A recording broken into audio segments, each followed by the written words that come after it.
Well guys, I've got some really bad news.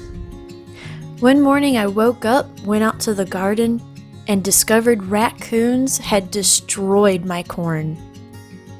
I thought with a fence and my neighbor's dogs that I would be safe from such disasters, but apparently not. They also destroyed a lot of my zucchini, squash, and cucumber just from trampling it. I'm gonna salvage what I can. I see some new baby leaves and even a few little plants trying to bud out, so I'll leave them in the ground and see what happens. In the meantime, here's a video of some beautiful little ducklings I filmed at a lake to take our minds off of the corn destruction.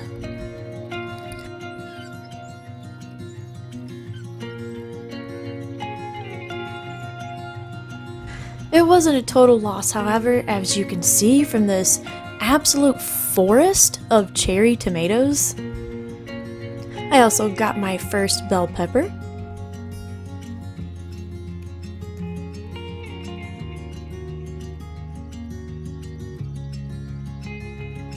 And it actually took a while for me to pick all of these red and yellow cherry tomatoes.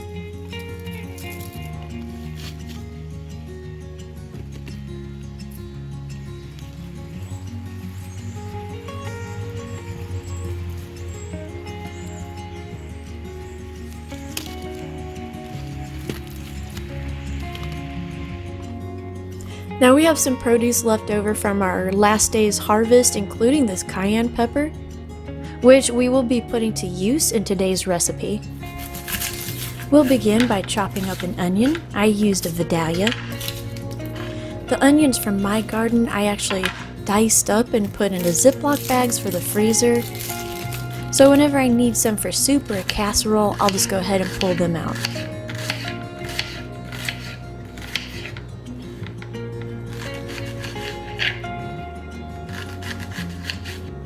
We'll also dice up our squash.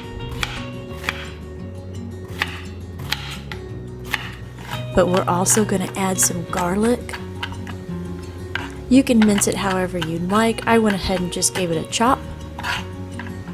And then instead of the red pepper flakes, I went ahead and put a little bit of my cayenne pepper in.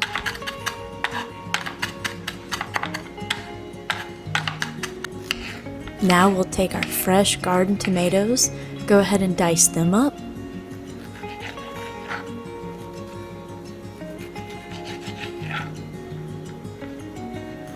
And I decided to add in some yellow cherry tomatoes, just for a little extra splash of color.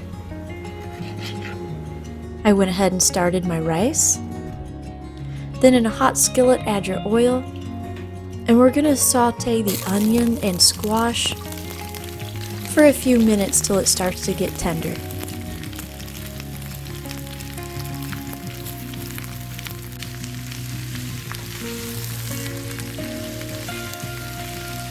Now you can add your corn. And of course I had to buy mine. And then we're also going to go ahead and add our tomatoes. And then your garlic and cayenne. Now mix that all together and get it nice and sizzling.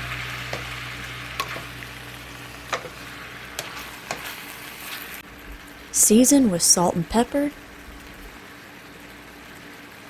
And then add your shrimp. And we'll let that go for the flavors to meld together. And once everything is heated through, you're ready to eat. So let's put a bed of rice on our plate. Top it with our beautiful vegetable medley. And because I had a few leftover avocados, let's go ahead and add one of those too.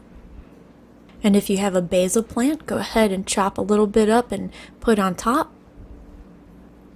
And there you have a perfect summer meal to use up your garden produce or make a good excuse to go visit your local farmer's market. And if you like historical cooking and unusual cookbooks, here's 2 more videos you might enjoy. And make sure to like and subscribe for more foodie adventures.